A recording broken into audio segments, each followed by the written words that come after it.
Donc on est ce soir avec Jean-David Blanc, fondateur d'Allociné, que je vais laisser très rapidement se présenter. Après, on pourra suivre sur une série de questions. On passera le micro et puis comme ça, l'idée c'est quand même voilà, d'avoir une conversation assez transparente et puis que vous puissiez poser toutes vos questions de façon très à l'aise. Donc avant, je vais vous laisser vous présenter votre parcours peut-être un petit peu avant Allociné, comment ça s'est passé, les démarrages, peut-être les premiers obstacles et puis ensuite bon, la partie niveau succès, je pense que c'est celle qu'on connaît le mieux. Donc voilà. Bonsoir, déjà je voulais dire que je suis ravi d'être là parce que moi j'ai commencé dans les nouvelles technologies, c'était bien avant Internet, en apprenant à coder en fait. Tout début des années 80 sont arrivés en France les premiers micro-ordinateurs et j'ai eu la chance que sur le chemin de l'école, j'avais 11 ans, il y a une des premières boutiques qui s'est mise à vendre des ordinateurs en France, qui n'étaient pas des ordinateurs Apple ou IBM, ça s'appelait Tandy à l'époque, ça s'appelait TRS 80, mais il y avait le langage basique.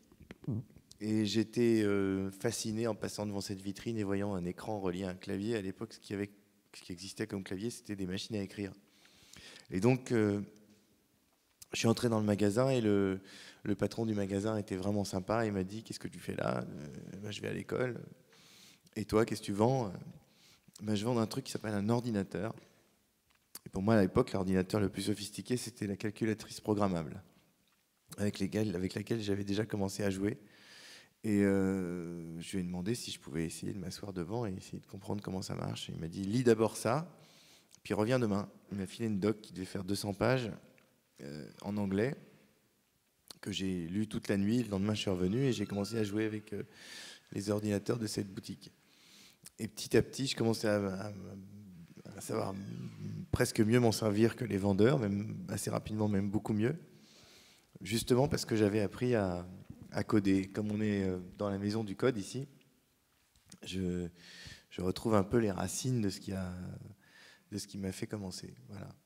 Et très vite, dans cette boutique, quelques clients ont commencé à acheter des premiers ordinateurs, mais ils ne savaient pas s'en servir. Alors, le patron de la boutique montrait du doigt en disant « Regardez, lui, il a 11 ans et il sait s'en servir. » Donc les gars étaient assez épatés.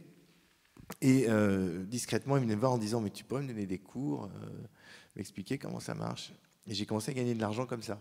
Donc le soir, après l'école, j'ai commencé à donner des cours d'informatique à des gens qui avaient 3 fois mon âge ou 4 fois mon âge. Et j'ai commencé à gagner de l'argent suffisamment pour m'acheter mon propre ordinateur. Et donc j'avais plus besoin d'aller dans la boutique pour coder.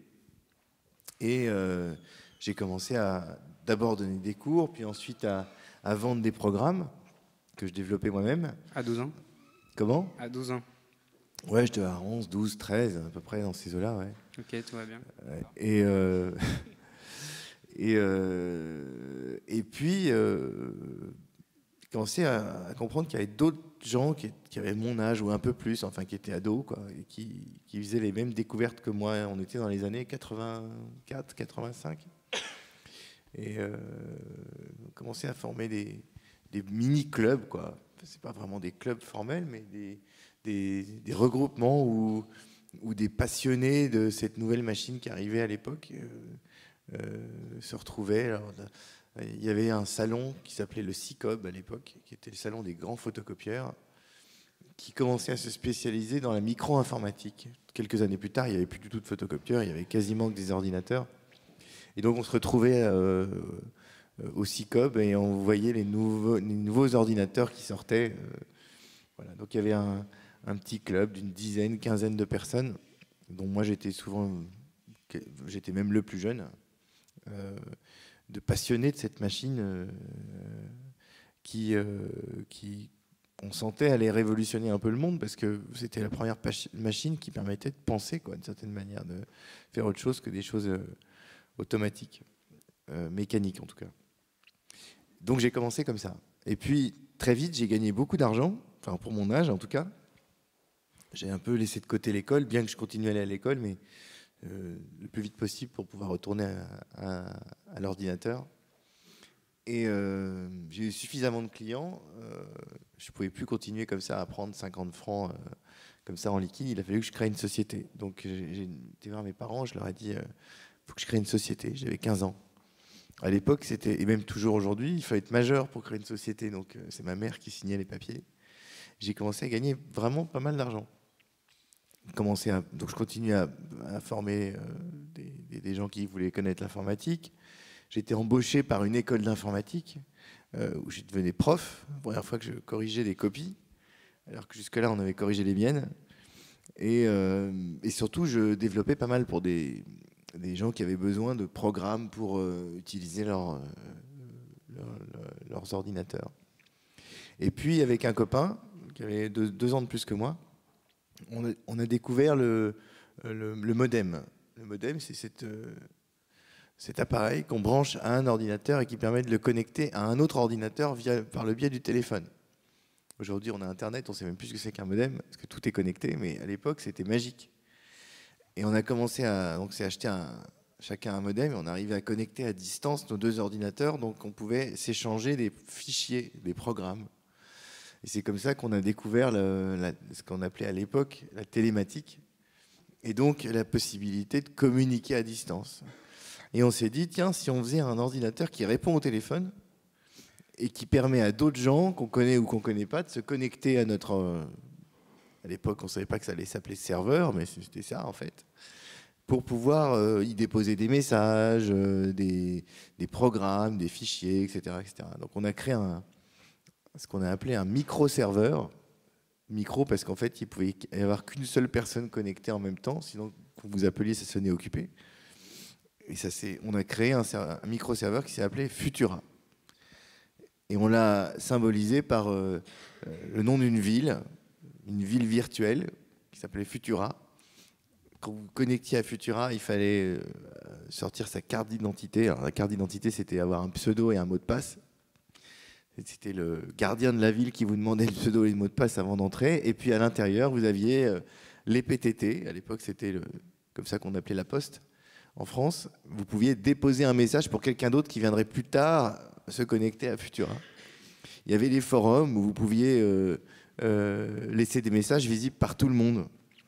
Donc on avait comme ça inventé, d'une certaine manière, l'email, les forums de discussion, et puis toute une série de services comme ça, des jeux. Vous pouviez jouer à des jeux. Évidemment, à l'époque, il faut bien voir qu'il n'y avait que des caractères alphanumériques. Il n'y avait pas d'image, il n'y avait rien du tout. C'était des 0, des 1 et des ABCD.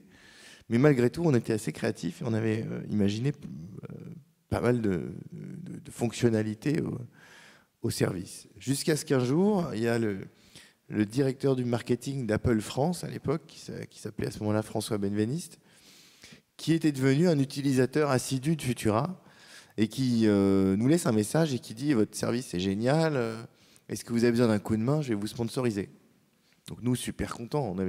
J'avais 14 ou 15 ans et mon copain avait 16 ou 17 ans. Et on décide de prendre un café avec lui, on le rencontre et on lui explique ce qu'on fait. Et il nous dit mais vous n'avez pas assez d'espace disque sur votre micro-serveur. À l'époque, il faut savoir qu'on fonctionnait sur des disquettes. C'était des disquettes qui n'étaient même pas les disquettes dures, c'était des disquettes flexibles où on pouvait stocker très très très peu de choses. Je crois que ça faisait 30K ou un truc comme ça. Enfin, c'était ridicule. Et il nous dit, je vais vous offrir un disque dur. Alors nous, le disque dur, c'était la révolution.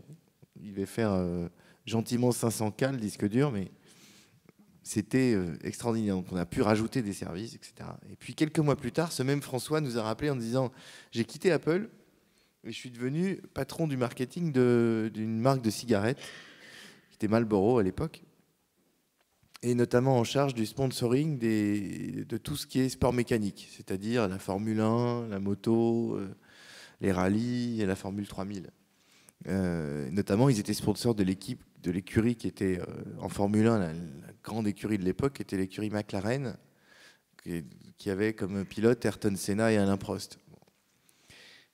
Et il nous contacte et il nous dit votre ville du futur, là, est-ce qu'on ne pourrait pas rajouter un circuit automobile dedans et y mettre tous les résultats en temps réel depuis les Grands Prix de Formule 1 pour que les gens qui sont passionnés par la Formule 1 puissent y trouver tous les essais chronométrés, les résultats intermédiaires qui ne sont pas diffusés ou qui n'étaient pas à l'époque diffusés à la télévision, qui se contentait de juste diffuser le Grand Prix, mais pas les essais et pas tout ce qui allait autour.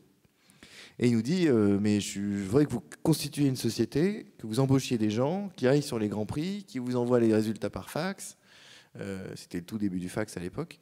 Et vous les mettez en ligne sur Futura dans la rubrique circuit automobile. Et comme ça, les gens pourront y avoir accès en temps réel. Au même moment, c'était le début l'arrivée d'une autre technologie qui s'appelait le Minitel. Et le Minitel, c'était ce terminal qui était distribué gratuitement par la France Télécom. À l'époque, on appelait ça les PTT. Et qui permettait au grand public de se connecter à des services en tout genre, un peu comme l'Internet aujourd'hui, mais en appelant un numéro et on se connectait. C'était fait surtout pour remplacer l'annuaire papier. Et je dis à François, tu sais, il y a un Futura, c'est sympa, mais c'est quand même très geek, quoi. Enfin, pour l'époque, le mot n'existait pas, mais c'était réservé à une élite de gens qui étaient passionnés par l'informatique. Alors que le Minitel, ça semble être quand même plus grand public. Donc, faisons un service sur le Minitel qui fasse la même chose, mais beaucoup plus grand public. Et ça s'est avéré exact. Le Minitel a commencé à être un succès en France. Et on a fait un service donc on a abandonné l'idée de Futura. On a fait un service dédié au sport automobile, sponsorisé par la marque Marlboro, qui s'est appelé le Marlboro Racing Service, avec tous les résultats des Grands Prix de Formule 1, de Formule 3000, des forums, enfin toutes sortes de choses. On pourrait dire aujourd'hui un site internet dédié au sport mécanique. Mais pour ça, il fallait embaucher du monde, créer des serveurs. À l'époque, ça n'existait pas. Hein. Il n'y avait pas des Amazon Cloud ou des choses comme ça qui permettaient en 2 secondes de se faire héberger, ou des OVH. Il fallait soi-même acheter ces machines, avoir une ligne dédiée de Transpac qui permettait d'accéder au réseau qui lui-même permettait aux Minitelistes de se connecter. Donc il a fallu qu'on crée une société, qu'on achète ces machines, qu'on programme ces machines, qu'on développe les services, qu'on maintienne ces services, qu'on embauche des collaborateurs qui aillent aux 4 coins du monde pour nous envoyer en temps réel les résultats de tous ces grands prix. Et il y en a des centaines si on multiplie le nombre de grands prix par le nombre de catégories. Et ça a été un succès. C'est là que j'ai créé ma première vraiment vraie société avec une dizaine d'employés. J'avais 16 ans. Et qui allait partout dans le monde et qui nous envoyait les informations en temps réel depuis les Grands Prix de Formule 1. Pendant ce temps-là, j'ai continué mes études, passé mon bac, mais dès que j'ai eu mon bac, j'avais déjà une boîte qui avait une dizaine ou 12 d'employés et qui s'est spécialisée dans le développement de services Minitel à l'époque, donc on pourrait dire de sites internet, pour des grandes entreprises. Très vite, Renault, Elf, Coca-Cola, et je ne sais plus combien d'entreprises nous ont demandé de développer leur propre service Minitel pour leur marque, avec différentes fonctionnalités, différents services en fait. Voilà. Et puis vers l'âge de 20 ans, 22 ans, j'ai commencé à aller beaucoup au cinéma. J'ai adoré le cinéma. J'adorais déjà le cinéma avant, mais là j'allais encore plus. Et je me suis dit, tiens, il n'y a rien qui existe qui simplifie l'accès au cinéma. En fait, un jour, c'était un dimanche, je me souviens, je voulais aller voir, je crois que c'était Retour vers le futur numéro 1. Ça date de 85, 86. Et on était dimanche, il y avait un kiosque à journaux qui était pas très loin de la maison. Je vais au kiosque et il était fermé. Parce qu'à l'époque, pour avoir les programmes de cinéma, il fallait aller au kiosque à journaux, acheter l'officiel des spectacles ou le Pariscope. Et voir là, à ce moment-là, à quelle heure se jouent les films, dans quelle salle. Le kiosque étant fermé, j'étais bien ennuyé. Donc j'appelle les renseignements. À l'époque, il fallait faire le 12. On avait une opératrice qui décrochait, qui disait quel numéro vous voulez. Je disais, écoutez, je veux pas de numéro, je veux juste les horaires de cinéma. Je vais aller voir Retour vers le futur. Et sur les champs, si possible. Elle me disait, monsieur, je donne que les salles, les numéros de téléphone des salles. Je peux vous donner 3 numéros de salles sur les champs. Mais au bout de 3, il faut raccrocher et il faut rappeler. Donc, elle m'a donné 3 numéros de salle sur les champs. 2 ne jouaient pas le film, mais la 3e jouait le film. Et à l'époque, on tombait sur des répondeurs qui étaient des bandes infinies qui disaient toujours la même chose. Il n'y avait pas d'interaction, genre 1, 2, 3. Donc, vous tombiez sur le répondeur au milieu de la bande. Évidemment, il fallait se taper toutes les séances de tous les autres films avant d'entendre que finalement votre film se joue au cinéma, mais que vous veniez de louper la séance à un quart d'heure. Donc, en raccrochant, je me suis dit, quand même, cette industrie, il y a des millions de gens qui vont au cinéma chaque année. Ils ont tous le même problème que moi. Ils ont besoin de savoir à quelle heure se joue le film qu'ils ont envie d'aller voir, si tant est qu'ils aient une idée de ce qu'ils veulent voir. Pourquoi il n'y a pas un numéro de téléphone où j'appelle et je dis, voilà, je veux voir Retour vers le futur sur les champs, à quelle heure ça se joue, quoi. Et c'est comme ça que m'est venue l'idée d'Allociné. Pendant des mois et des mois, j'ai réfléchi à essayer de trouver le moyen d'utiliser, non pas le Minitel, parce que le Minitel, c'était pas encore hyper répandu, puis surtout c'était cher, et je croyais vraiment fortement au téléphone et à la facilité de décrocher un téléphone, de faire un numéro et d'avoir tout de suite son information.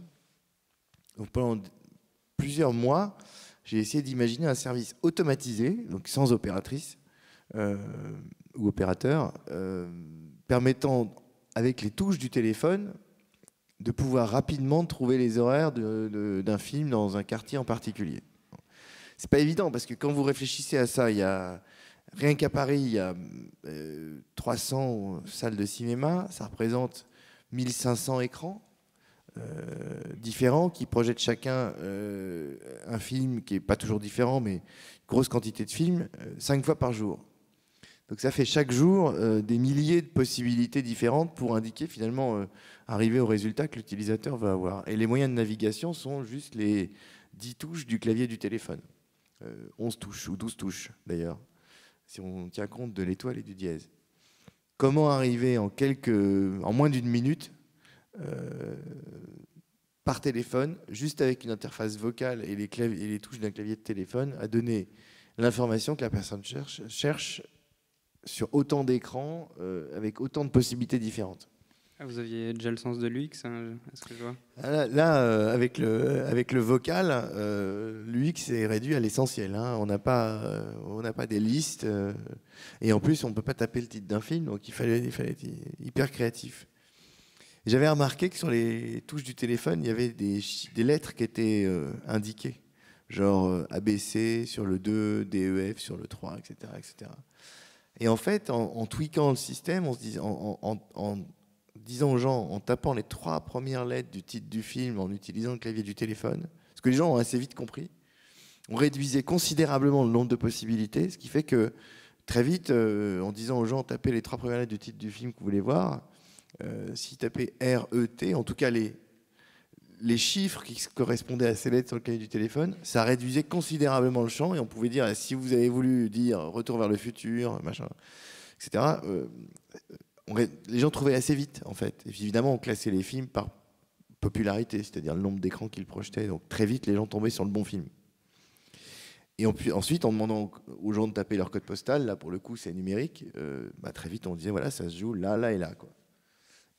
Et on avait résolu le problème comme ça. On a lancé le service en quelques années. Alors, l'autre question qui se posait, c'était le modèle économique. À l'époque, on était dans le tout payant. C'est-à-dire que pour se connecter à un service de téléphone ou un service de Minitel, c'était 2 francs la minute ou 3 francs la minute. Ce qui fait que vous restiez 2 minutes sur un service, c'était tout de suite 5 francs ou 6 francs, quand l'officiel des spectacles coûtait 1 ou 2 francs, avec les programmes de théâtre et de cinéma de tout Paris. Donc on s'est dit, c'est pas économiquement juste d'offrir un service aussi cher, même si c'est plus pratique, il faut trouver une économie différente. Et donc on s'est dit, ok, il faut à tout prix que le service soit gratuit. Il faut que les gens n'aient pas l'impression de payer quand ils utilisent ce service. Quel modèle économique on peut trouver? Il faut savoir qu'à l'époque, il n'y avait pas d'autre modèle économique dans ce monde-là que le modèle payant. On était encore 3-4 ans avant l'arrivée même d'Internet. Et c'est là qu'on s'est dit, après tout, les gens qui nous appellent sont sur le point d'aller au cinéma, c'est le meilleur moment pour les toucher avec de la pub pour un film. Or, la pub pour un film, c'est pas de la pub pour n'importe quel produit, c'est assez sympa, c'est presque perçu comme une information, surtout si le message publicitaire est dit par un acteur, mis en scène par quelqu'un qui fait des effets sonores, ça peut être assez rigolo à faire. Donc on a décidé que cette pub ne devrait pas durer plus de 15 secondes, parce que c'est quand même assez long, vocalement, d'être 15 secondes pendu au téléphone, et surtout de la faire toujours très sympa. Donc de faire en sorte que les acteurs d'un film parle au téléphone et que la personne qui appelle ait l'impression d'avoir personnellement Catherine Deneuve au téléphone ou Tom Cruise. C'est ce qui s'est passé et ça a cartonné. Et non seulement les gens ont adoré, mais ils rappelaient le service pour entendre la voix de Tom Cruise. En plus, on faisait des messages qui étaient différents à chaque appel, donc les gens voulaient entendre quelle version il y avait des messages. Et on avait donc, sans le savoir, inventé le modèle économique d'Internet, c'est-à-dire faire un service gratuit qui est rémunéré par d'autres moyens que le paiement à l'acte, ce qui était l'unique modèle de l'époque en fait. Quand on a lancé le service en juin 1993, on a commencé à distribuer des petites cartes de visite noires et jaunes avec le numéro de téléphone sur la carte en indiquant qu'on pouvait avoir les horaires des salles de cinéma en appelant ce numéro. Et ça a explosé. On avait à l'époque installé un serveur qui permettait d'accepter 16 appels simultanés. C'était des cartes de 8. On avait acheté 2. Et le service était saturé. Tout le temps. Et donc il a fallu rajouter des cartes. Et on est monté comme ça jusqu'à 200 ou 300 appels simultanés. Et malgré ça, c'était le samedi en particulier, c'était toujours très saturé. Voilà comment a démarré l'histoire d'Allociné. Ok. Compliqué de se trouver des repères là-dedans. Et donc à partir de là, Allociné commence avec un numéro dont je me souviens encore, 40, 30, 20, 10, que vous avez trouvé facilement. Alors, ouais, c'était encore une drôle d'histoire. À l'époque, les numéros de téléphone étaient associés à des quartiers, en fait.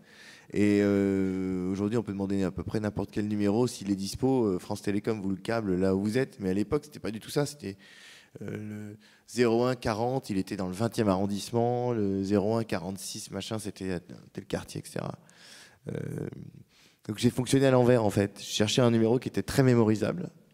Je décrochais le téléphone, j'ai essayé des numéros mémorisables. J'ai tout essayé, genre 44, 44, 22, 22. Ah non, celui-là, il est pris. 40, 30, 20, 10. Ah, celui-là, le numéro que vous avez demandé n'est pas attribué. Super. J'ai appelé une agence France Télécom en disant, mais dans quel quartier c'est 40, 20, 40, 30? Et donc la nana sympa au téléphone me dit, on m'a jamais demandé ça, mais c'est dans le 20e. Ok, bon, super.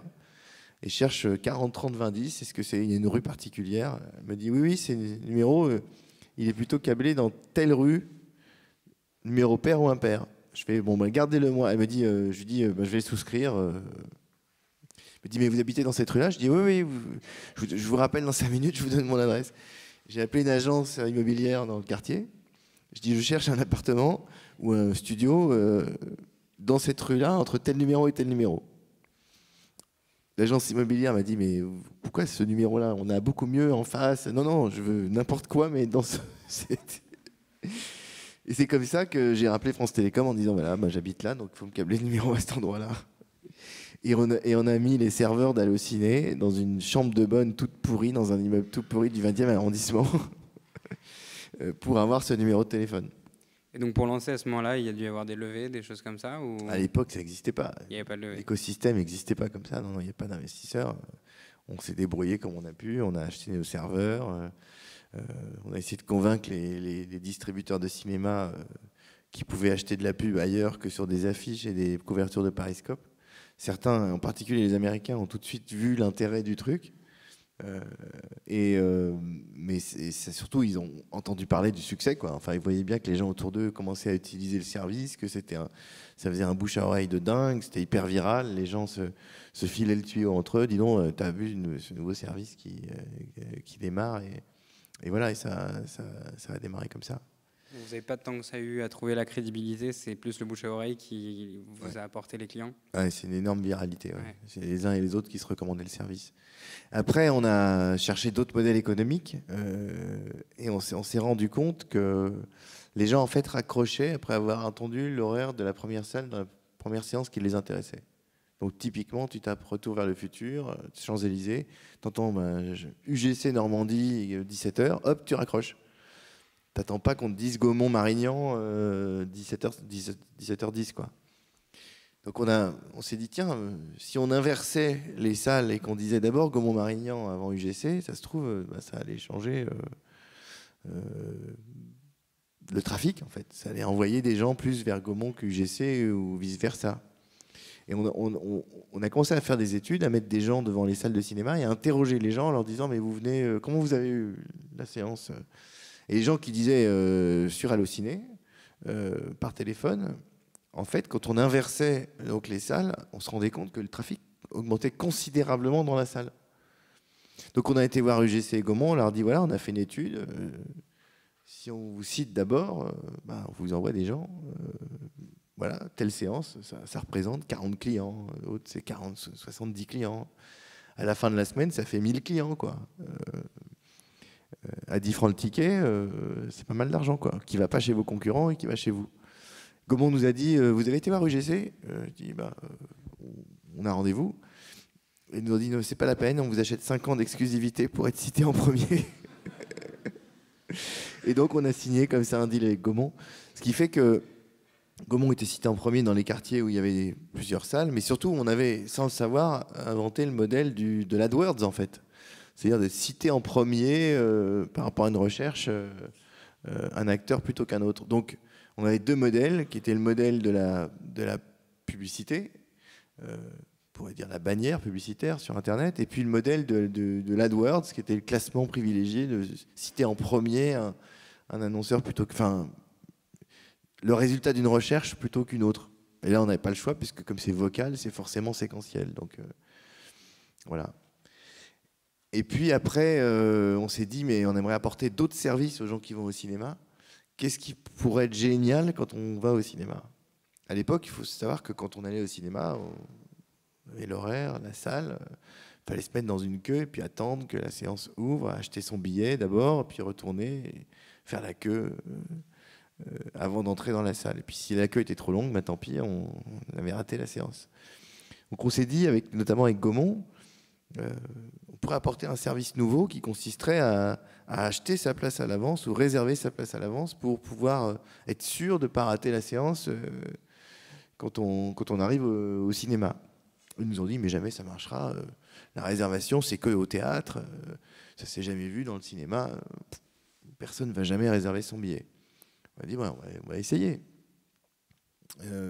Là, il y avait un challenge technique, c'est que pour réserver, permettre la réservation dans une salle de cinéma avec autant de séances, autant de films et autant de gens qui sont susceptibles de le faire, on n'était pas, il n'y avait pas moyen de gérer ça de manière électronique. Il n'y avait pas de caisse électronique d'ailleurs à l'époque, c'était les boutons poussoirs sur lesquels appuyaient les caissières. Il y avait les tickets en forme de tickets de cinéma d'ailleurs, qui restait le logo d'Allociné, qui n'était pas du tout numérique ni électronique.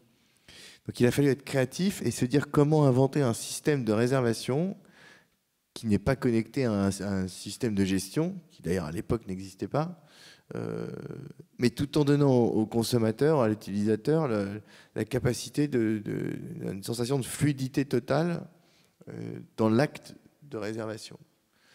Et on a imaginé un système par fax, où en fait les gens réservaient par téléphone en rentrant leur carte de crédit, le nombre de places et choisissant leur séance.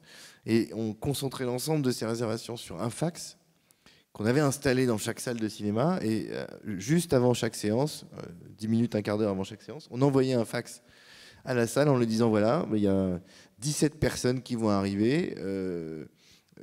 Voilà les 4 derniers chiffres du numéro de carte bancaire. Tous ceux qui vont arriver, qui vont vous présenter leur carte bancaire qui se termine par ces 4 derniers chiffres ou 8 derniers chiffres, vous leur faites signer le papier, vous les faites rentrer et vous êtes garanti d'être payé. Ça a cartonné.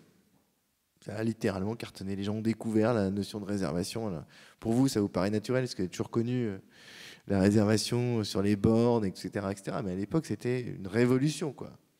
Et c'est comme ça que les salles de cinéma se sont mises à mettre en place des caisses électroniques, avec des bornes de retrait, avec des systèmes de réservation qui aujourd'hui sont quasiment d'un usage courant, avec les services en ligne et les applications sur smartphone.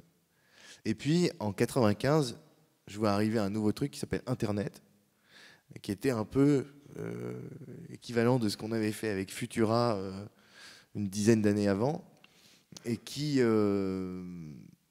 correspondait au modèle d'Allociné, c'est-à-dire une consommation d'informations gratuite, une consommation d'informations fluide,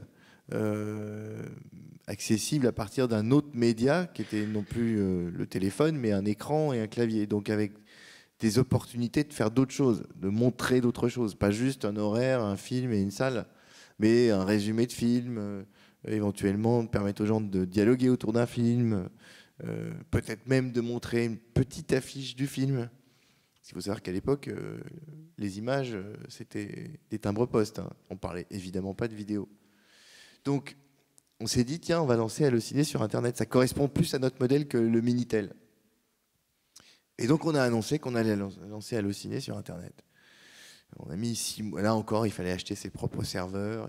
Les serveurs n'existaient pas. Ses propres lignes spécialisées pour pouvoir se connecter à Internet. On a mis 6 mois et on a développé une première version d'Allociné sur Internet avec allociné.fr. Et là encore, ça a cartonné. Les serveurs on n'avait pas anticipé assez le succès du service. Et c'est ça je crois qu'on a inauguré le service fin 96 ou début 97. Et depuis, ça a été la plateforme que vous connaissez aujourd'hui. Alors, évidemment, on y a rajouté les bandes annonces, les notations, etc., etc. Enfin, tout ce qu'on connaît aujourd'hui. Et voilà quoi. Voilà. Et assez rapidement, avec le temps, le serveur vocal était beaucoup moins utilisé. Alors il faut aussi dire que on a une chance de dingue, c'est qu'en 96, Bouygues Télécom lance le mobile. Avant, ça n'existait pas, hein, c'était que le téléphone fixe. Donc les gens appelaient Allociné avec leur téléphone fixe. Mais quand Bouygues lance en 96 le mobile, les gens pouvaient appeler Allociné dans la rue. Et donc se décider au dernier moment. Et là, ça a encore multiplié le nombre d'appels. Donc Allociné existait sur téléphone et sur Internet. Et puis avec le temps, petit à petit, le vocal était moins utilisé. Et puis l'arrivée des smartphones a fait avec les applications sur les smartphones, c'était 10 fois plus sympa de pouvoir avoir les horaires de cinéma, les bandes annonces et tout ça sur l'écran de son téléphone que écouter à la voix, quoi. Bon, j'ai moi-même plein de questions à vous poser, mais je pense que je vais laisser quand même un peu la parole au public parce que après tout ça, je pense qu'on a plein de questions. Ouais, donc on va commencer par. Bonjour. Vous avez jamais lancé Allociné sur le Minitel du coup? Si, alors parce que les gens avaient un Minitel et que c'était quand même assez successful le Minitel, mais on a lancé un service Allociné sur Minitel, mais on n'en faisait pas tellement la promotion parce que c'était contraire à notre ADN en fait. Le fait de faire payer si cher à la minute l'usage d'un service, c'était vraiment contraire à notre ADN. On avait beaucoup de mal à expliquer aux gens que le service n'était pas surtaxé quand il était au téléphone. Donc si c'était pour brouiller le message et leur dire mais il y a un 3615 Allociné donc surtaxé, on avait peur de brouiller le message. Donc on a quand même lancé un service sur Minitel, parce qu'il y a quand même plein de gens qui, par réflexe, à force d'entendre parler d'Allociné, allaient sur Minitel. Mais on a pris le contre-pied de tous les services à l'époque. Eux, leur but, c'était de faire rester les gens le plus longtemps possible. Évidemment, parce que c'était à la minute. Donc les pages d'accueil ultra chargées, 3 pages avant d'arriver à la homepage ou au sommaire, ou qu'on appelait au menu général à l'époque. Des temps de réponse super lents. Vous tapiez le titre d'un film, on vous demandait de confirmer, puis ensuite taper l'adresse de la salle, puis ensuite on vous demandait de confirmer. Enfin bref, on faisait tout ce qu'il faut pour vous faire rester le plus longtemps possible. Nous, on a pris le contre-pied de tout ça et on a fait un service Minitel où vous arriviez direct sur une question. Qu'est-ce que vous voulez aller voir? Donc les gens tapaient le titre d'un film et on leur donnait direct la réponse. Et on faisait en sorte qu'il reste moins de 30 secondes sur le service. Et les gens adoraient ça. Les gens disaient, ouais, super, hyper rapide, etc., etc.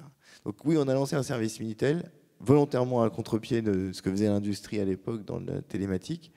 Et on en faisait très peu de marketing, en fait.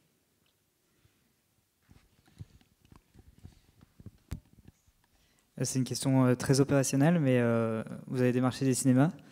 Moi, ça m'intéresse dans mon projet et je voulais savoir comment on était crédible et comment on trouvait la personne qui avait un pouvoir décisionnel pour convaincre la personne et trouver la bonne personne pour qu'elle travaille avec nous dans le cadre d'un projet. Vous savez, à force de... Déjà, vous commencez par... Dans le cadre d'Allociné, les salles de cinéma, elles sont dans la rue, donc il suffit d'aller voir la caissière, d'essayer de discuter avec elle, qui va vous présenter le directeur de la salle, qui ensuite va vous donner le nom de son responsable au sein du réseau, et vous essayez de comprendre un peu comment est fait l'industrie. Et puis dans une industrie, vous avez des journaux professionnels, vous commencez à lire ces journaux professionnels, vous commencez à mettre des noms sur des fonctions. Et puis petit à petit, vous essayez de les rencontrer dans des salons professionnels, et puis eux-mêmes entendre parler de ce que vous faites, le cas échéant. Donc, à l'époque, il n'y avait pas d'autre manière de rencontrer les gens que physiquement, parce qu'il n'y avait pas d'email, il n'y avait pas de... donc il fallait prendre rendez-vous, ça pouvait prendre des semaines ou des mois, c'était décalé, enfin bon.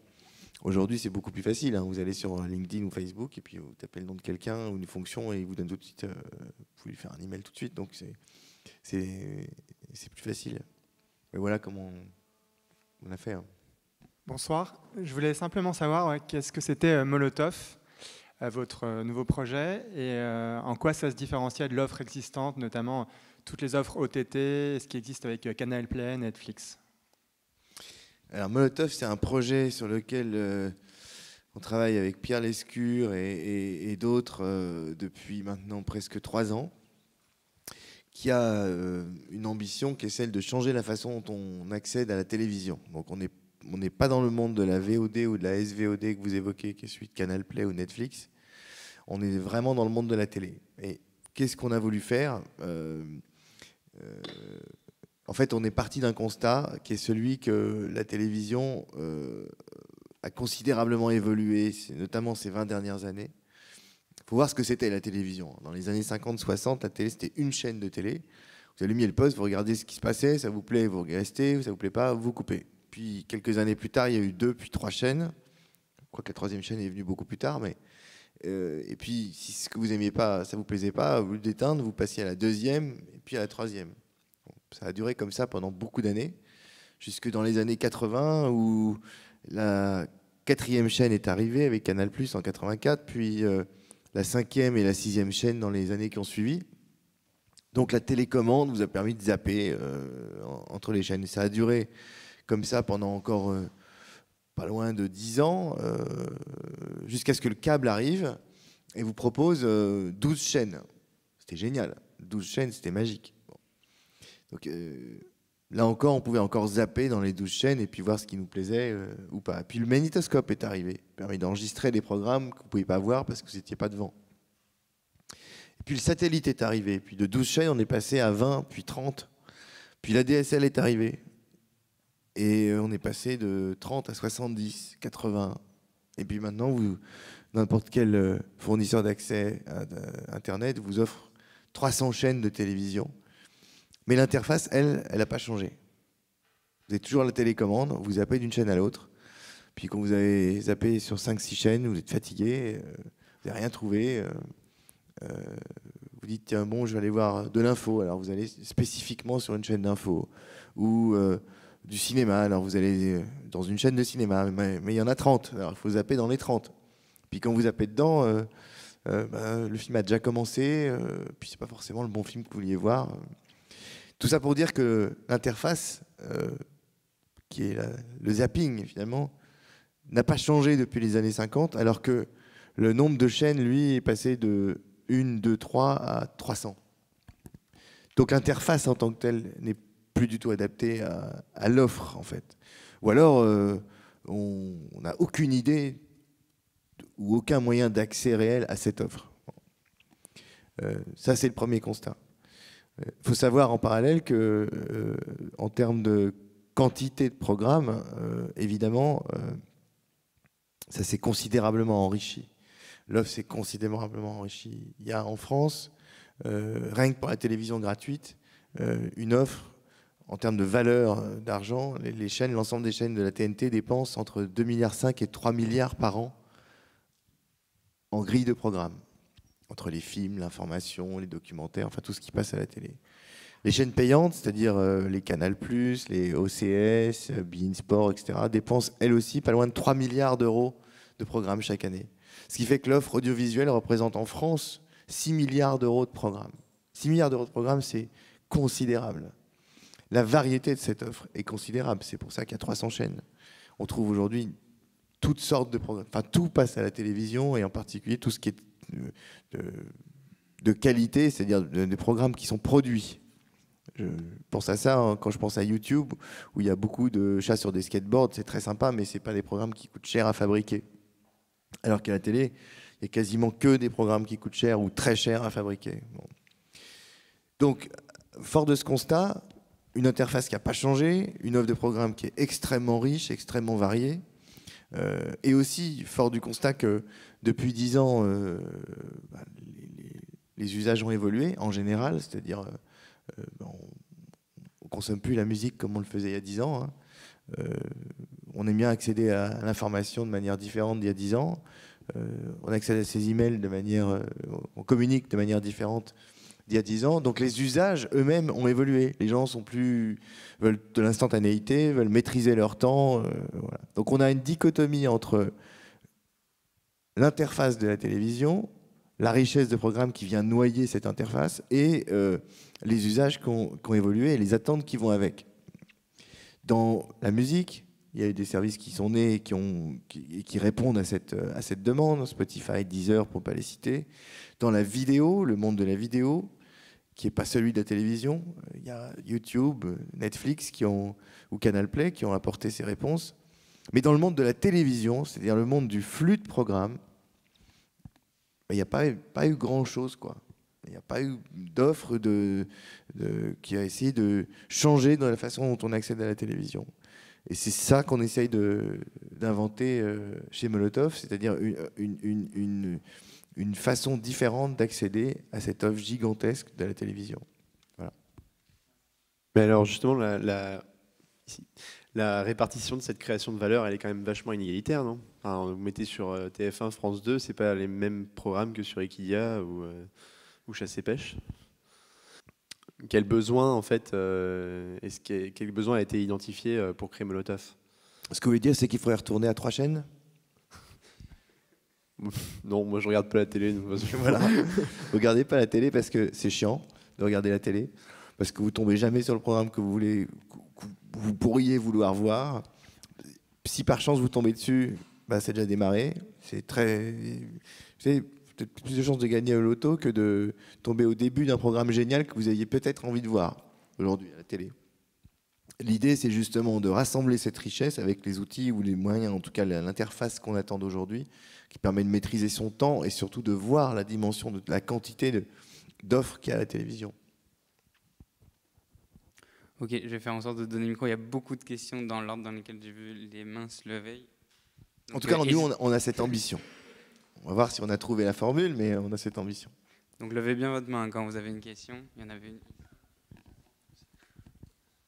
Bonjour, merci. Par rapport à la télé de rattrapage qui peut exister, que chaque chaîne plus, M6 Replay, MyCanal, vous allez vous positionner sur quelque chose de plus universel? Le rattrapage, ça a été... c'est marrant de poser cette question, parce que le rattrapage, donc ça a 3, 4, 5 ans, quoi. C'est un début de façon de répondre de l'industrie à cette problématique, justement, que j'évoquais. L'industrie s'est rendu compte quand même que les gens n'avaient pas forcément le temps, qu'on consommait plus, c'était plus le rendez-vous du dimanche soir à 20h30 de manière quasiment religieuse, de consommer un programme, et que les gens avaient envie de maîtriser leur temps. Donc ils ont inventé une fenêtre, ce qu'on appelle une fenêtre de diffusion, qui est cette fameuse fenêtre de rattrapage. Bon. Et ils l'ont fait de manière assez verticale, c'est-à-dire TF1 pour TF1, France 2 pour France 2, et chaque chaîne les unes pour les autres. Et ils l'ont fait forcément de manière individuelle, puisque chaque chaîne est concurrente, ou chaque groupe de chaînes est concurrent les uns avec les autres. Donc vous avez MyTF1 pour TF1, M6 Replay pour M6, et ainsi de suite. Plus pour le groupe France Télévisions. D'une part, et d'autre part, ils le font, pour ça, il faut être distribué. Ils le font au travers des box, qui elles-mêmes proposent des interfaces qui sont assez hétérogènes en fonction de l'opérateur chez lequel vous êtes abonné, et surtout en fonction de la version de la box que vous avez chez cet opérateur. Donc, vous avez donc une verticalité par groupe de chaînes, chaque groupe faisant son service de distribution pour ses chaînes, et une très grande voilà, merci, dans les interfaces. Ce qu'on cherche à faire chez Molotov, entre autres, mais pas seulement, c'est d'apporter de réunir de manière universelle l'ensemble des chaînes, l'ensemble de l'offre et une hétérogénéité dans l'interface. Donc oui, universel, ouais. Bonsoir, merci beaucoup. Et je me demandais, on attaque la partie linéarisation des contenus TV. On s'attaque au grand symbole de la télécommande et en France, typiquement, justement, au set-top box, parce qu'en France, on a cette particularité, pas comme dans les autres pays où on est plutôt OTT. Est-ce qu'on s'attaque aussi à la création de contenu comme Netflix, c'est-à-dire j'analyse la data, je cherche quel est l'épisode qui va accrocher mon utilisateur, je cherche quels sont les plotlines qui vont accrocher mes utilisateurs pour regarder ce film ou celui-là, ou on reste encore dans la partie française où on laisse le génie créer des contenus qui accrochent parce qu'il y a du cœur, ou on mélange les deux. Quand vous dites on, c'est qui on? On, les producteurs. Typiquement Canal+, il y a encore cette partie-là du génie français qui crée des séries de qualité, parce qu'ils le font. Mais il n'y a pas encore la partie data Netflix purement froide, on va dire. Vous posez la question si Molotov va... Si vous comptez vous positionner un distributeur, oui, mais un producteur? Alors, il y a plusieurs questions dans votre question, en fait. Dans la vision qu'on a de Molotov, d'abord, on est distributeur, donc on n'est pas éditeur, donc on n'est pas une chaîne. Et on n'a pas l'intention de devenir éditeur, c'est-à-dire quelque part de concurrencer les chaînes qu'on veut distribuer. On est très clair là-dessus avec elles. Ce qu'on souhaite faire, en revanche, c'est agréger le contenu des chaînes éditées par des tiers, donc des groupes de télévision, de manière à permettre un accès universel à ces chaînes et tout un ensemble de services. Bon. Sur la question de la linéarisation, et c'est quelque chose auquel on est très attaché chez Molotov, et c'est ce qui fait la spécificité de la télévision, vous l'avez dit, par rapport à la vidéo dont on parlait tout à l'heure sur Canal Play ou des services de vidéo. Ce qui fait la spécificité de la télévision, c'est la notion de flux. C'est la programmation que décide de faire un éditeur de ces programmes. C'est-à-dire de choisir un programme pour une période de l'année, pour un jour de la semaine ou pour une heure dans la journée. Et il le fait avec parfois pas beaucoup de succès et parfois beaucoup de succès, mais en tout cas il y met toute l'intelligence éditoriale qu'il peut dedans, parce qu'il pense que à cette heure-là, ce jour-là, tel film, tel programme, telle émission, tel journal télévisé a son importance. Il crée donc, c'est le média de l'instant. La force de la télé, c'est le média de l'instant. On pourrait imaginer que un grand lac, ce serait avec plein de poissons dedans, bah, ce serait un vidéoclub ou Netflix dans lequel on va pêcher ses programmes à la demande, puis le poisson il est toujours là, puis on va consommer quand on en a besoin. La télévision, c'est plutôt une rivière avec plein de poissons dedans qui passent. Vous êtes assis devant, ben, le poisson va arriver, il passe devant vous, puis il va partir. Vous avez peut-être 7 jours, selon le cas des chaînes, pour le replay, pour pouvoir le capturer. Et puis après, il y en a un autre qui arrive, et puis c'est vraiment un flux de programmes comme ça qui passe. C'est une force, d'une certaine manière, parce qu'à chaque fois, il y a quelque chose de neuf à la télévision. À chaque fois, il y a un événement à la télévision. À chaque fois, même un film qui passe quelque part, c'est un événement parce que tout le monde le regarde en même temps. Parce que c'est le film dont on va parler le lendemain. Comme moi, je me souviens à l'école, le dimanche soir, il y avait un film sur TF1. Le lendemain matin, dans les cours de récréation, on parlait du film qui était passé la veille, le dimanche soir à la télé, qu'on avait vu avec les parents autour du poste de télé. Et donc, c'est une force considérable. C'est même une force pour c'est ça qui crée le terreau de la société, en fait. Une société, elle se construit autour de la culture, et cette culture autour de sujets qu'on a en commun les uns avec les autres, et c'est ce lien social, la télévision. C'est un des plus grands liens sociaux. Ah, t'as vu ce qu'un tel a dit à la télé? Ah, t'as vu tel film qui est passé hier à la télé? Ah, t'as vu telle nouvelle série qui est passée à la télé? D'ailleurs, c'est assez marrant parce que les services de vidéo à la demande, ces fameux LAC dont je parlais tout à l'heure, essayent de recréer ça. Quand Netflix dit le 6 février, nouvelle saison de House of Cards, ou de Orange is the New Black, c'est un peu ça. Ils essayent de recréer un rendez-vous pour recréer un lien social autour d'un événement. Mais la télé, c'est ça tout le temps, en fait. Et donc, c'est très important. La façon dont on a imaginé, on espère que le public va percevoir Molotov, c'est que justement, ça s'appuie complètement là-dessus, sur la linéarité de la télévision, sur la force de l'instant présent, sur l'importance de ce que regardent les autres en même temps et de l'éditorialisation de la chaîne. C'est d'ailleurs une grosse difficulté, c'était un des gros défis éditoriaux et ergonomiques de Molotov, c'est proposer une interface et une capacité de remonter dans le temps ou d'avancer dans le temps tout en s'appuyant sur la linéarité éditoriale de chaque chaîne. Donc, ça, par exemple, on n'est pas très moteur de recommandation, nous. Tout ce qui est un algorithme qui va vous dire « Ah tiens, vous devriez regarder ça plutôt que ça », on pense que ça doit venir en accessoire, mais non pas en frontal sur un service de distribution de télévision. Je crois que j'ai répondu à toutes vos questions. Ici. Bonsoir. Vous avez parlé du décalage entre l'évolution du produit télé et pas d'évolution du côté de l'interface. Donc là, vous venez d'en parler un peu plus. Ça m'a rendu curieux, donc je suis allé voir sur le site de Molotov. J'ai vu aucune piste de exactement qu'est-ce que ça allait être. Et je me suis posé la question de savoir si, en fait, l'évolution de l'interface, pour la télé ou pour autre chose, c'est pas l'absence d'interface. C'est un peu ce que je pense est en train de faire Apple avec Siri. Donc eux, ils sont effectivement sur le lac. Vous êtes sur la rivière. Mais est-ce que c'est ça un peu Molotov ou est-ce que c'est autre chose? Vous parlez de l'interface de la voix, c'est ça? C'est-à-dire, enfin, l'évolution de l'interface sur certains services, c'est qu'au bout d'un moment, on arrive à quasiment supprimer l'interface physique. Par exemple, c'est ce que fait Apple avec Siri. C'est ce que font les Invisible Apps à la Magic. Et voilà. J'étais juste curieux, je suis allé voir, j'ai pas eu de réponse. Donc je voulais savoir si je pourrais en avoir une maintenant. Ben, la voix en soi est une interface en fait. C'est une interaction différente que celle du clic de la souris ou du touchpad de l'iPad ou de l'iPhone. Moi, je suis de très très près depuis maintenant un an et demi le produit dont vous avez peut-être entendu parler qui s'appelle Echo d'Amazon, qui est ça ressemble à un tube qui est un peu de la taille de ce micro que vous posez n'importe où dans votre maison et qui entend ce que vous dites et qui contient un haut-parleur et qui vous répond.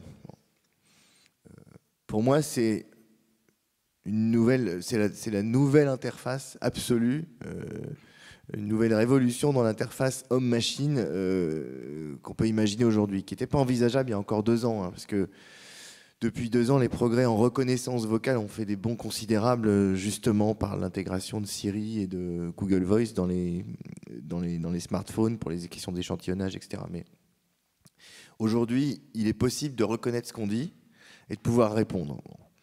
Alors c'est extraordinaire parce que ça vous permet de parler à une machine, puis elle vous répond. Vous pouvez dire « Commande-moi un Uber, s'il te plaît, pendant 5 minutes ». Le truc va vous commander un Uber. Vous pouvez même pousser le truc plus loin. Réserve-moi une place pour Retour vers le futur dans le cinéma le plus proche et s'il te plaît, commande-moi un Uber en même temps pour que j'y sois à l'heure. Et donc, Echo va calculer le temps de trafic qu'il vous faut pour aller au cinéma le plus proche, réserver la place, vous commandez un Uber pile à l'heure pour que vous soyez à l'heure et vous n'avez plus rien à faire. C'est extraordinaire. Mais ça ne change pas l'idée fondatrice, en fait. L'interface, finalement, dépend de vous, pas tant du service. Si vous êtes sur votre smartphone, commander un Uber, ça va plus vite. Si vous n'avez pas de smartphone dans la poche, le faire à la voix, ça va plus vite. Quant à l'interface télévisuelle, donc appliquée à un service comme Molotov ou iTunes ou Netflix, je demande à voir. L'idée de parler dans une télécommande pour demander un programme, pourquoi pas, mais devant la télé, c'est bien. Sur mon ordinateur, je vais plus vite à le taper que d'être certain qu'il a bien compris ce que j'ai dit et qu'il ne va pas l'interpréter de travers. Pour moi, c'est une fonctionnalité, c'est fonctionnel. Si ça s'intègre bien dans l'expérience, super. Si ce n'est pas le cas, je pense que ce n'est pas forcément utile. Par exemple, à l'époque d'Allociné par téléphone, il y a plein de fabricants ou de boîtes qui sont venus me voir en disant on pourrait imaginer supprimer le clavier du téléphone et l'utilisateur pourrait parler et dire donne-moi les séances de Retour vers le futur sur les champs. Bon. J'ai pas fait ce choix pour 2 raisons. D'abord, à l'époque, ça marchait pas du tout. En réalité, ça marchait très très mal. Ça reconnaissait 1 fois sur 10. Mais surtout, j'étais convaincu que quand on a un appareil dans la main, on n'a pas tellement envie de lui parler en fait. Parler à une machine, c'est pas quelque chose de naturel. Surtout si on l'a dans la main.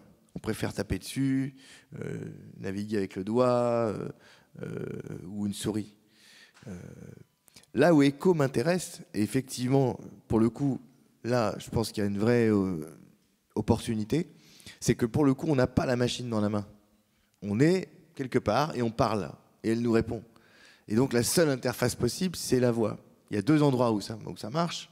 Selon moi, c'est soit à la maison, quand on a l'iPhone qui est branché en train de charger et qu'on n'a pas sur soi et qu'on a envie, on peut avoir une réponse rapide à une question ou à un service, ou dans la voiture, où à ce moment-là, on n'est pas censé taper sur autre chose que... Pardon ? Oui, dans les toilettes, on n'a pas forcément... Quoique souvent, on a des iPads dans les toilettes. Mais c'est vraiment des situations particulières. Ça a des forces et des faiblesses. Une interface limitée comme celui de la voix, que ce soit pour demander quelque chose, donc interagir dans le sens homme-machine, ou restituer de l'information dans le sens machine-homme. Je le disais tout à l'heure avec les séances de cinéma, c'est hyper limité. Donner ne serait-ce que 3 séances de cinéma, c'est long à la voix, alors que sur un écran, c'est instantané. Donc selon le cas, c'est utile. Je donnais l'exemple, appelle-moi un Uber, surtout si je suis à la maison, pas besoin de spécifier l'adresse, c'est pratique. Mais commencer à lui demander de vous lire les emails, ça devient vite gonflant, quoi. Donc, avec une interface comme ça, il faut inventer des services adaptés qui vont forcément être différents, probablement très réduits, parce que l'interface est réduite, mais avec des choses nouvelles, probablement. Voilà.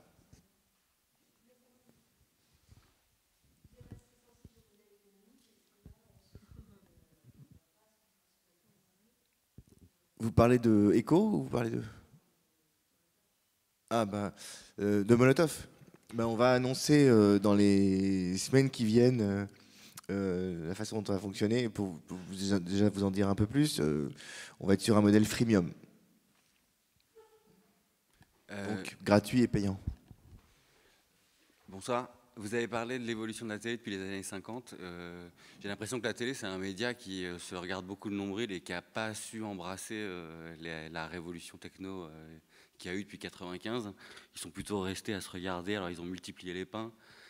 La multiplication des pains, c'est pas forcément gage de qualité vu ce qu'on a aujourd'hui à la télé. Aujourd'hui, c'est difficile de mettre les générations nouvelles devant un écran à une heure précise. Et le lien dont vous parliez, qu'on avait avant avec j'ai regardé Les Inconnus hier, c'est super, à la récré, on l'a plus du tout et les jeunes générations l'ont plus du tout. Ils ont certainement pas de poste de télé à la maison. Ce que vous dites est vrai sur l'accès à la télé, c'est-à-dire le zapping, l'interface du zapping, tout ça. C'est bien pour ça qu'on a fait Molotov. On partage totalement le même point de vue. En revanche, je suis pas tout à fait d'accord avec vous sur le contenu. Le contenu n'a jamais été aussi fédérateur qu'aujourd'hui. Les contenus télévisuels n'ont jamais été aussi sophistiqués, riches. Alors, je ne dis pas que tout est bien à la télé. Moi, je ne regarde pas plein de chaînes parce qu'ils ne m'intéressent pas. Mais quand on prend le temps de chercher, ou en tout cas, nous, on l'espère de trouver sur Molotov, on se rend compte qu'il y a des contenus hallucinants à la télévision d'une qualité absolument dingue, auquel tout simplement on n'a pas accès parce qu'on ne sait pas, parce qu'effectivement on ne tombe pas dessus devant, etc. etc. Donc oui.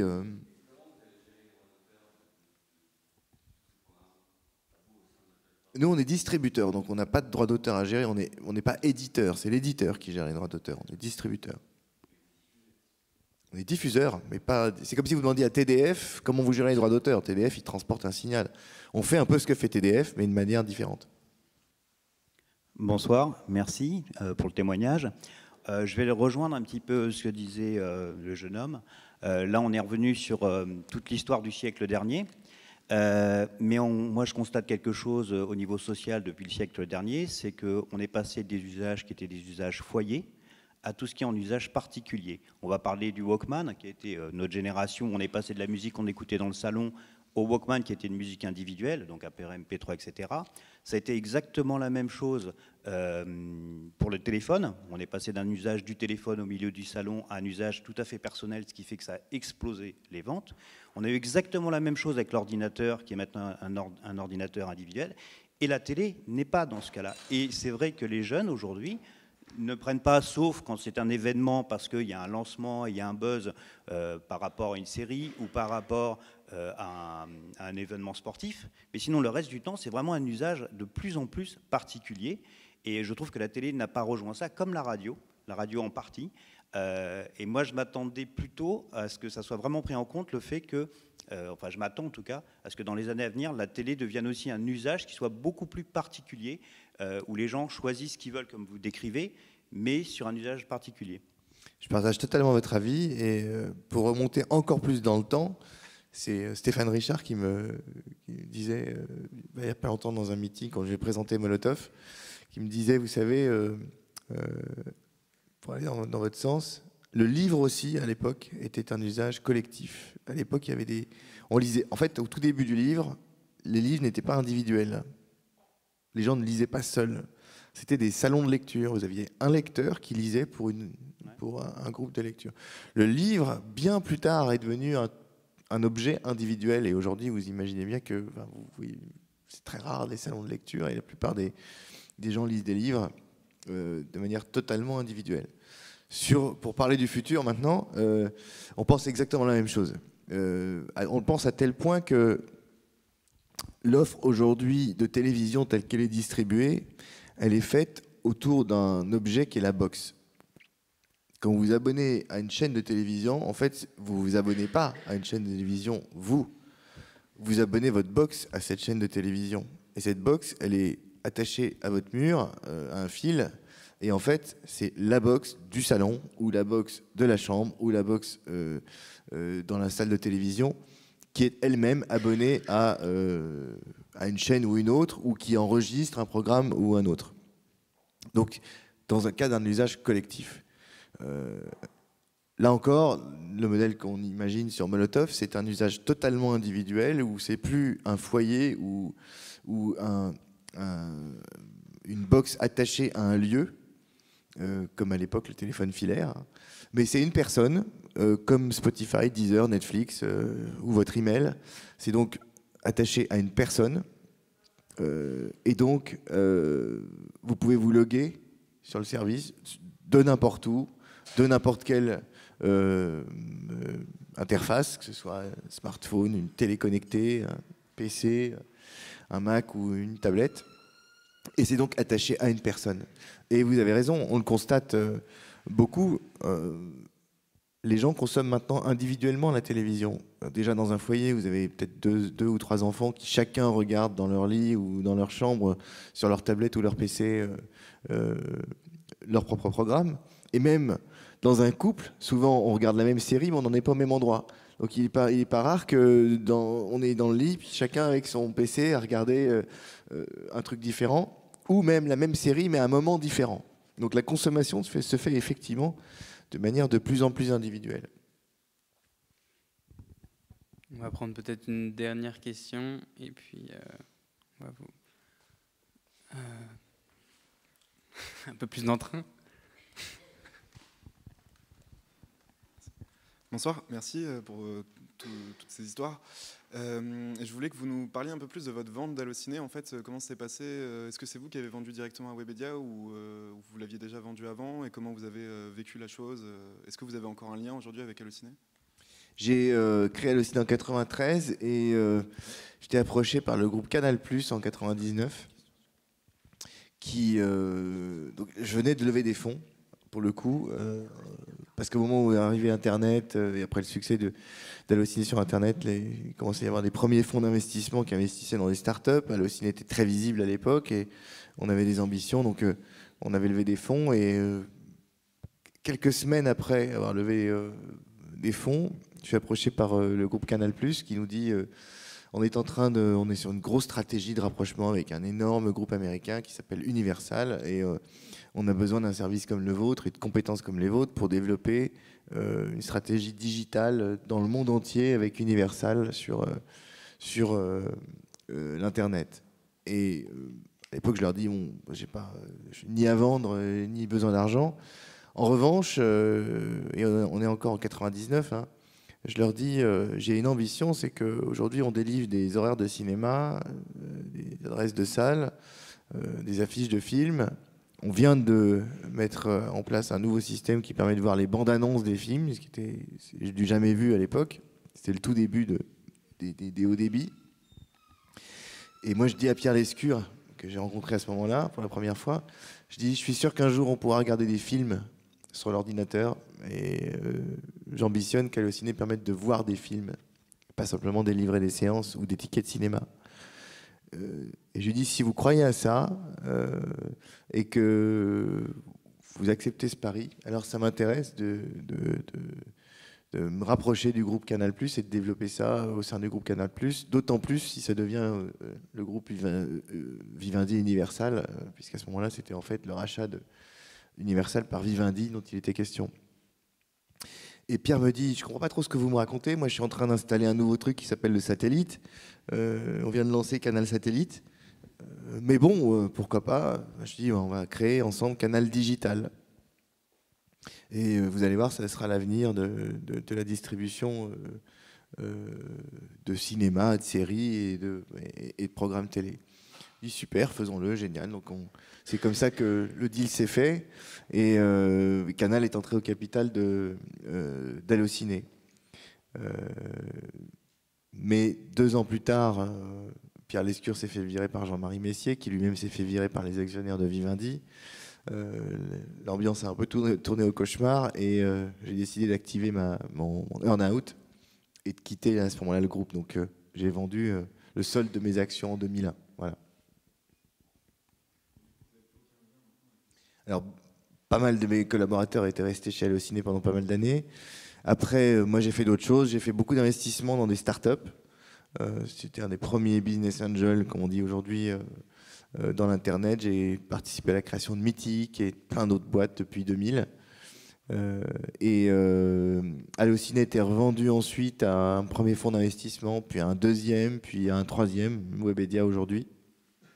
Et la plupart des gens que je connaissais à l'époque, qui étaient partie des fondateurs d'Allociné, ont soit quitté, soit nous ont rejoints dans l'aventure Molotov aujourd'hui, qui compte une bonne demi-douzaine des fondateurs de l'époque.